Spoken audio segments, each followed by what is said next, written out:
Perfect. Get the dog too. Yeah, absolutely. Okay, so the Occupational Therapy Code of Ethics, this is from 2015, so I think it's the most updated version. It was actually really easy to read. It was only 10 pages, and it basically just says that the profession is grounded in 7 long-standing core values. They are altruism, equality, freedom, justice, dignity, truth, and prudence. And then it goes on to... It goes into each of the core values, and it says stuff that the occupational therapist shall do and shall not do. Okay. So essentially, I needed an occupational therapist's experience, or specific examples, and a couple of things that I couldn't really find in it that I just wanted your opinion on. Okay. So that's pretty much all it is. It's just 5 questions. Okay, sounds good. So the first one is, this is her wording. What does the Occupational Therapy Code of Ethics say about maintaining standards of professional practice? So I took that as, how do you use the code to maintain ethical practice?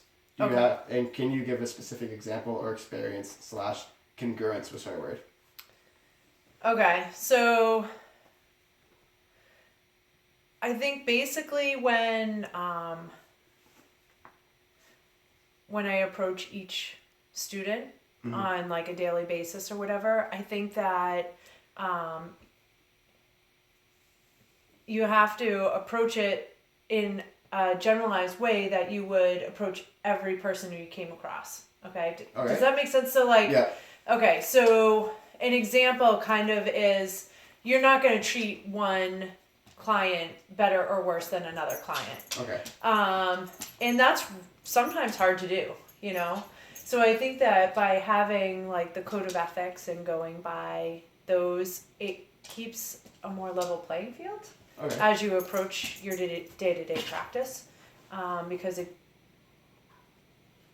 not every situation is equal from the start, and you have to kind of make it equal. Okay, well, that makes Does that sense. kind of Yeah, that makes sense. apply to what you're asking too? Yeah. You know what I mean? Do you have like a specific example you could give?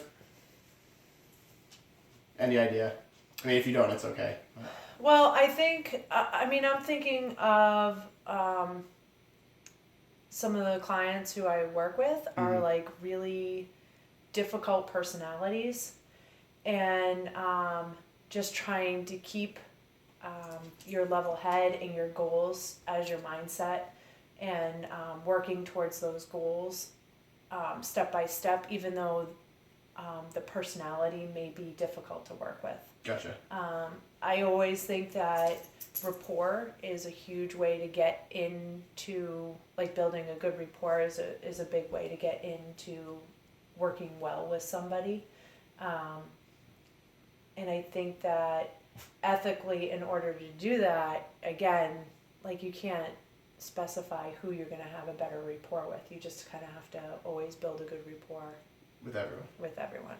Awesome. Yeah. So that makes sense. That's perfect. yeah. So going off of that. Jeez. There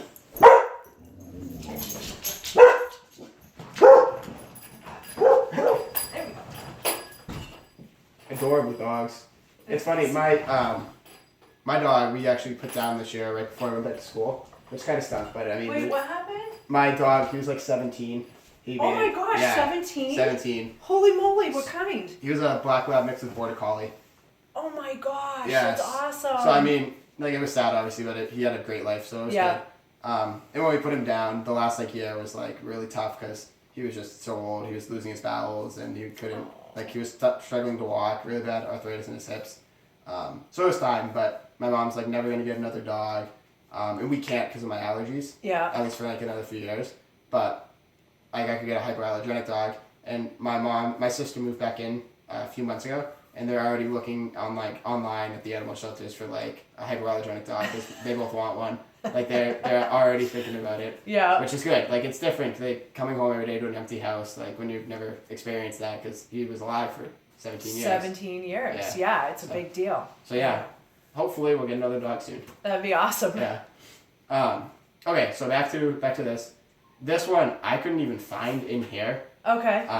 It says, what does the Occupational Therapy Code of Ethics say about your duty to self? So I'm assuming that means how do you use the code to take care of yourself? Because we talked about that a little bit, and the idea that you can't provide care for somebody if you're not healthy yourself, or if Okay. you're not mentally well yourself. So I think that that's what she means by that question.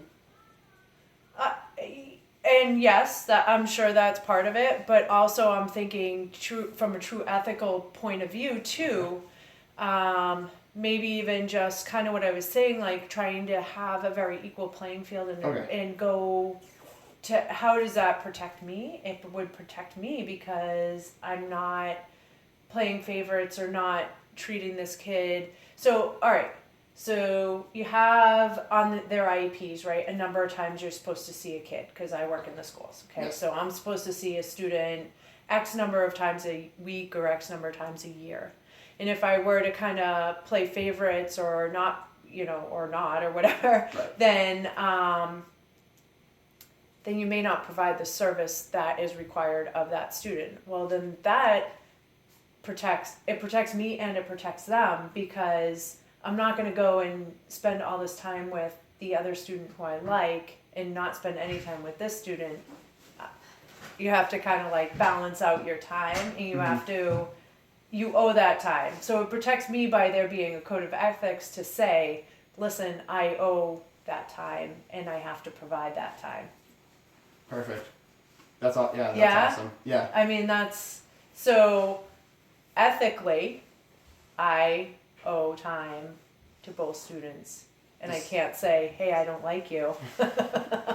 So I'm not going to see you. Because then you take a hit if you're not providing the service units. Exactly. And we talk about this a lot. It all comes down to, like, legally, your license is at risk. And you work so hard to get it. And if you can't practice, then what are you going to do like that? Yeah, and I mean, if I take it from the other point of view too, like keeping yourself healthy and making good decisions for yourself on a daily basis, I mean, that always plays out well regardless. Exactly. I mean, the more you're compromising yourself and putting yourself into bad situations. Oh, yeah, exactly. Yeah, The more risk you have. Yeah. Awesome. So moving on, the third one is, I did some research on this one. It says, what does the Occupational Therapy Code of Ethics say about provision of safe, quality, and competent care? You kind of just touched upon it, but when you annotate this, principle 2 is it states that occupational therapy personnel shall refrain from actions that cause harm. So I pretty much feel like it's just that. But playing on that, as an OT, could you elaborate a little bit? Just maybe give an example where you're put in a situation that you could have caused harm, but you Opted not to. Right. I have to think about that for a Yeah. second. I mean, I think, again, always all right, let's approach it from this angle, right? So you have a certain amount of training in different areas and you have to continually get recertified in different things. And one of the things that I become certified in the school system is CPI. So CPI is about, crisis. Oh, I'm trying to think of what the letters mean. Crisis prevention. Something along those lines. Intervention. Okay. Okay. Yeah. So basically, it's how you handle students who are having behaviors. Okay. And so the first. Where's your brother? I don't know. You need to. He's out there. Oh, okay. Missing boy. Yeah. No big deal. He's the younger of the two. So you have this training, and the first step to anything is supposed to be no hands-on, trying to talk through something. So using kind words and trying to ask questions and show interest in the person and things like that. The next step would be to prevent them, like move everything away from them so that they don't cause harm to themselves or others. And then the next step, obviously, if they continue to escalate, would be you might have to have hands on them so that it's all about keeping the other person safe, right? Okay, so if I don't continue along and get continually certified Right. in that area, right, and I don't continue to keep myself updated, and I were to say, oh my gosh, Johnny's on the floor, he's having a fit, and I'm going to run right up there and I'm going to put him into a safe hold. Mm-hmm. Well, first of all, what is a safe hold? Why am I putting my hands on the student? That's the third step. Exactly. So I'm looking at that from what you were saying, and like how reword the question again. It was about provision of safe, quality, and competent care, and then the principle that went along with it is that occupational therapy personnel shall refrain from actions that cause harm. Okay, so basically, I'm providing myself with training so that I know how to provide the correct care. And I'm not going to say, oh, well, now I've learned this, but I'm just going to jump into this situation and handle it this way. Perfect. Right. Yeah, that makes a lot of sense. That's a really good example. Just move on to the next one, because that was great. That's really cool too. I didn't know you had, I knew you had to obviously keep your certifications and continue education, but I didn't know that was one of them. That's actually really cool. Yeah, and just like, if you were to work in a hospital, right, you were going to want to keep up with your first aid and CPR and all of that. I mean, I try to where I am. There's not as much pressure from the exterior, but I feel like it's important. Again, something that I feel like I need to have. Mm-hmm.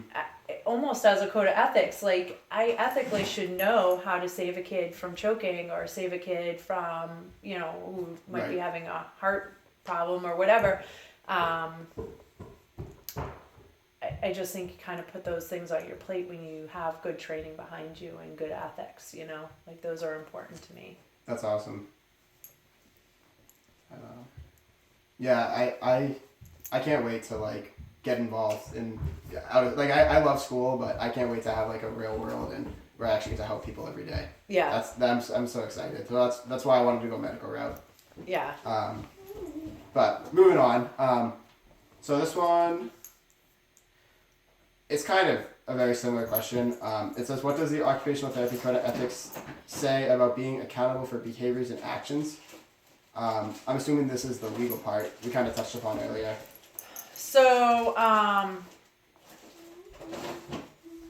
there are boards that kind of you answer to say whether you've behaved ethically.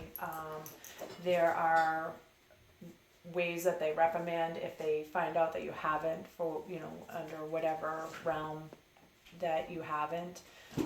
So there are consequences. You may lose your license. Mm-hmm. There may be probation, and then you have to constantly answer to that. So there are people kind of following if you're doing it or not. What was the direct question? Because Just what does the Code of Ethics say about being accountable for behaviors and actions? So yeah, I mean, you have to be responsible for what you do. Again, that could be another whole worldly conversation, right, about behavior and ethics, because a lot of times these days I think, people don't think so much outside of their box, and they want to provide something, and they're not thinking whole world, I guess. I don't know. I think this could also be another thing they could be touching upon here is how do you stay accountable? Maybe I know obviously you're perfect, but if you say make a mistake and you have to live with that, maybe that has you said you base obviously offer all your goals for your students, and what if one of your decisions actually pushes them back, or the word I'm looking for they're not moving forward. They're not progressing. Right. Maybe it's saying how do you live with that, or how would you change that, or be accountable for that, or would you how would you fix it? I think is another way to look at that. Yeah, I think that actually when you work within systems, sometimes you can get caught in situations where things may not seem ethical, because when you work in a school system, you provide a service a certain way, and sometimes it can be limiting, and you may have so here's an example. Typically under occupational therapy, we might only give 1 unit of group service. Let's say we that's the general.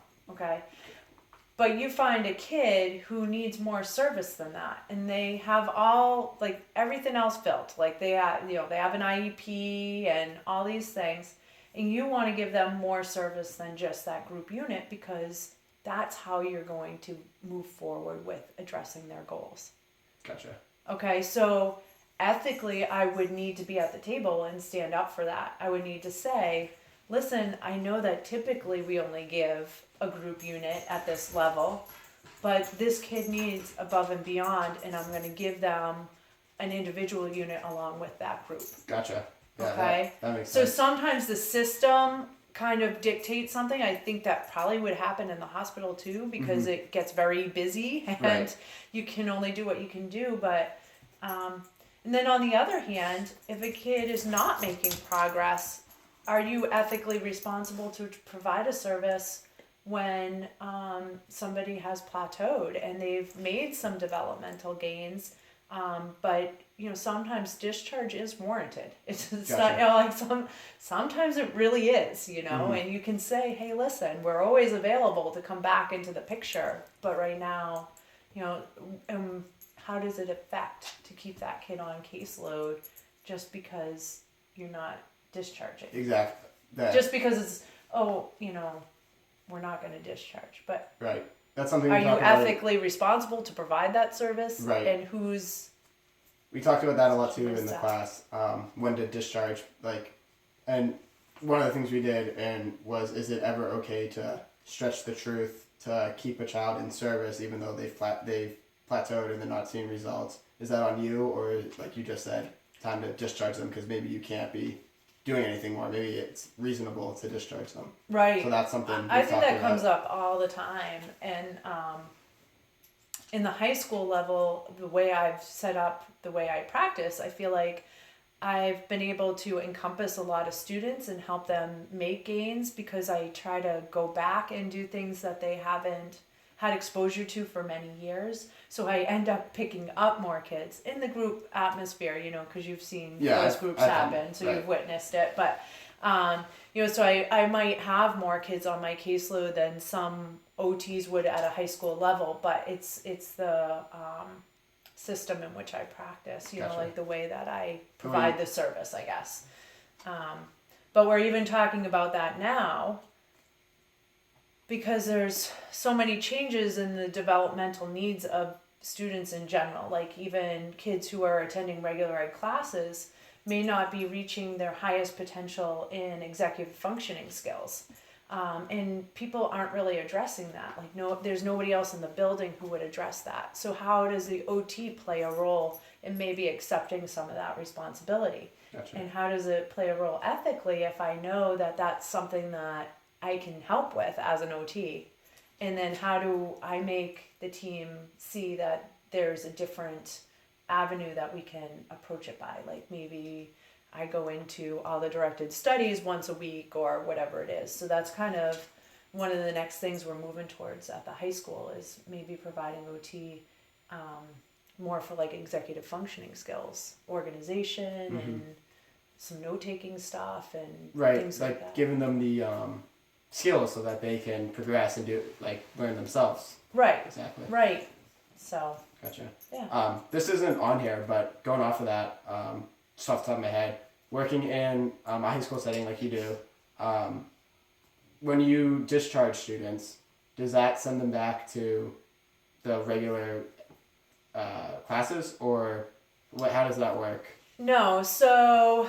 Does it just have less one-on-one time with you, or less programming? Like you do less programming for them and less specific care for them? Right. Okay. So if I discharge them, basically at that point what I feel is that not only have I given the student enough, I kind of call them tools, but tools to be able to succeed in the classroom on their own, but also I've probably given some of the staff some tools to understand that student. Gotcha. So sometimes there becomes quite a bit of overlap with these kiddos with these students because there are a lot of hands in the pot. A lot of them do get OT, PT, speech, case manager, vocational rehab, or not, it's not technically vocational rehab, but the transition services where they're getting some vocational skills. Well, some of that stuff overlaps. You know, some of the OT might even overlap with some of any of those, right? Right, exactly. So where is it my role and where is it somebody else's role, and how much help do the students still need? So sometimes they just get to a point where they may slowly have dropped off each and every one of us because the goal is independence. Right. And sometimes there's a couple of us who stay on because it might be that they have more speech and language needs, and so the speech and language then covers more of the social aspect because they still have other things to address too. Whereas before maybe they had some OT and speech, and so we each addressed some social pieces, and then, oh, well, now the OT's kind of resolving or growing or whatever, you're seeing it progress to a certain level. You want to discharge, and then maybe the PT can pick up some other, That's perfect. And like, that's going just healthcare communication, working as a healthcare team, it just feeds into that because communication is essential. That's something that we take integrated health science courses. That's what this course is. Okay. This is my fourth one, but they're huge, obviously, on healthcare communication and working as a team in healthcare, and that's a very good example of that. Yeah. Because if you're not communicating well and you discharge them too early, or multiple healthcare, multiple people, like multiple specialists discharge them when only one should, because it just all comes back to communication. Yep. And interesting thing, we had a new PT come into the high school last year, I think. And just through communicating about like how I've practiced with the students and the needs that she's seen of the students, she's given more service units in PT as well as these kids. You know, she used to... I'm talking too loud for the dog. Yeah, she's providing some more PT units because we communicated about, you know, what kinds of things we were working on, and really that functional aspect of trying to get them to be functional for some vocational skills. She's kind of stepped back in and kind of provided a little more support at the high school level than we had typically seen in the past. Gotcha. So it's been really nice with that level of communication. And again, you talk about back to that overlap. Like we're overlapping some stuff, exactly. But I think in a positive way. Right, exactly. Yeah, I think it's nice. You know, It'd be really nice, I think, to only have like 2 or 3 goals, even for OT, PT, and speech, because a lot of times you can overlap things. A lot of we all kind of address social in a certain way, or at least OT and speech tend to address social in different ways, and PT and OT might gross motor movement and all of that. And so, functional skills, and it all kind of overlaps. So why do you need like 20 goals from 20 different, avenues? It's like we can have one goal and many people addressing it. So. I've worked side by side with you. Like, I know a lot of things you do. I didn't realize it then, but going to school and learning about the different specializations and PT, OT, a lot of what you do overlaps, like you just said, to the other fields. Like, I just use a specific example with our big redheaded friend. Yes. Just singing head, shoulders, knees, and toes. What we try to do before every class. That works fine motor skills, speech. It works on processing because it's one order right to the next. Yeah. So it's like you said, it's all an overlap, and I see it now. I didn't in high school, but I'm happy. Yeah, I mean that's the cool thing too. Like, to me, I just had, and we all have our different perspectives, right? On what you haven't gotten into true OT. Not quite. Stuff, but there are different theories that you can practice under. So OT has a bunch of different modalities that we kind of say, hey, this is kind of more my practice theory, and so I tend to like all of them, and I tend to try to incorporate all of them because, it isn't just one thing, and as well, one thing doesn't work for one person, so you might have to move it around a little bit. But I just recently had another OT come to me and say, well, at the high school, you're supposed to be working on vocational skills, and that's our job, and we help with the processing and the following the directions and the whatever as far as completing a task. And yeah, that's one piece of what we Right. do, and that's one theory, but I really stretch it out over multiple theories. I don't feel like I practice solely under one. Right.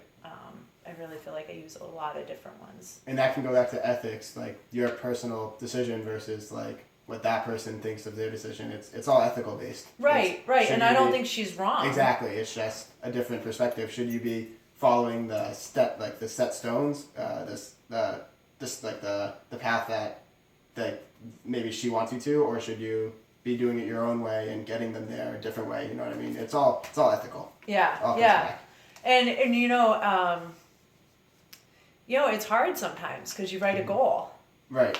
And I'm very much, work on what's in the moment. And it's hard sometimes to know that you have these goals and, Right. and having to be answer to those goals when I very much look at the whole person and their overall development. So ethically, that's something that I do struggle with.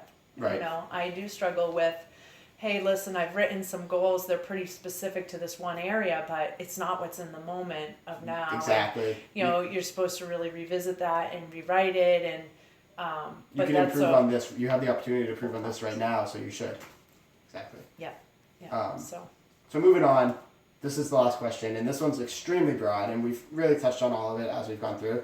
But I'm just going to repeat. I pulled this quote out of the preamble of the Code of Ethics for OT, and it just says, "The profession is grounded in 7 long-standing core values: altruism, equality, freedom, justice, dignity, truth, and prudence." And the question is just, how are these aspects of your Code of Ethics maintained or used in your practice specifically? So the question's just asking, how do you use altruism, equality, freedom, justice when you practice all the core values, which we've touched upon this whole time. Right. It's not like, it's just, I feel like to be involved and to help someone get better, which is what the code basically says, is you're not going to cause harm and you're going to try to help people every day and improve their lives. And you're not going to be specific about who you're helping. Exactly. That's pretty much what it says. Right. And to do that, you have to follow these core values. Yeah. And I guess that's another thing too that's changed over the last few years that I've been at Alfred, which has been like 15 years. Oh yeah? Yeah. But, when I got there, it was very much, I saw one particular, but this might really be a good example. Saw one particular group of kids when I got there. And it was the kids who had the most significant impairments and, cognitive and motor, and they were in kind of a specialized room and they needed a lot of assistance through their day, and kind of came in working with those students. And then as I was there over a period of time, I saw how I could help other kids. And in addition to having good support up at the high school and having my own theories, the middle school was sending up kids with IEP service. And so the kids who I worked with broadened. So I started working with kids with just learning disabilities, and I've really built up rapport with a couple of the case managers with the kids upstairs. So I work really well with those kids. So I've broadened my horizons of how I can help. I can see that I can help other people. So I'm broadening who I'm helping through, I guess, ethical standards of where I think those limits should be, and just kind of saying, like, just because they're upstairs doesn't mean they don't need assistance getting through their high school career. Exactly. They may still need some educational guidance. Alex, can you wait 1 minute? Please wait. I'm being recorded. I'm being recorded. Madden 13 does not make a sound. So I think that, again, just going back to not making judgment, not making decisions just because they were there before, really broadening what your vision is and just saying, hey, listen, I can help more people than who I've been helping. And Exactly. That's perfect. That's exactly, because to do that you have to feed into all of these, and Right. you have to, for you ethically it was wrong to Like, to say, hey, to say- listen. exactly. Oh, they attend classes upstairs, yeah, right? I can't. Yeah, that's a whole different ethical dilemma. Like, exactly, it's almost like discrimination or like refusing care because you see you can help them. So if you don't do it ethically and morally, you feel like you're doing it wrong. Yeah, and it's been really interesting this year because some doors have opened up and I've accepted some kids onto caseload, and it's kind of cool because these kids haven't necessarily had OT all through their life, right? So I get to see that, like, I make a huge difference. Yeah, you know, and I'm like, wow, this is awesome. Like, because you know, I can do the same activity with kids, and I think it's working, and I think it's helping, but I get to see it more vividly. Exactly. Yeah, I get to see, well, wow, this really makes a difference. I'm working with a couple kids with anxiety and having them do vestibular and balance activities, and it's making huge improvements. Gotcha. Yeah, it's cool. Yeah. Cool stuff. Well, that's it. That's all I have. Awesome. Thank you so much for your time. Thank you for the information. I really appreciate it. Yeah. It's gonna help out a lot because we have to do a 25-minute presentation on the Occupational Therapy Code of Ethics, and this is required as part of it. This interview. Okay. But even so, just the information is gonna help out a lot because we have a lot of specific information we need to provide in the presentation. So. Well, if you find once you get through it, and like if you need any more specific, I'll keep in touch. yeah, let me know. Awesome. Thank you. Bring it around. So Appreciate you're it. welcome. You're welcome.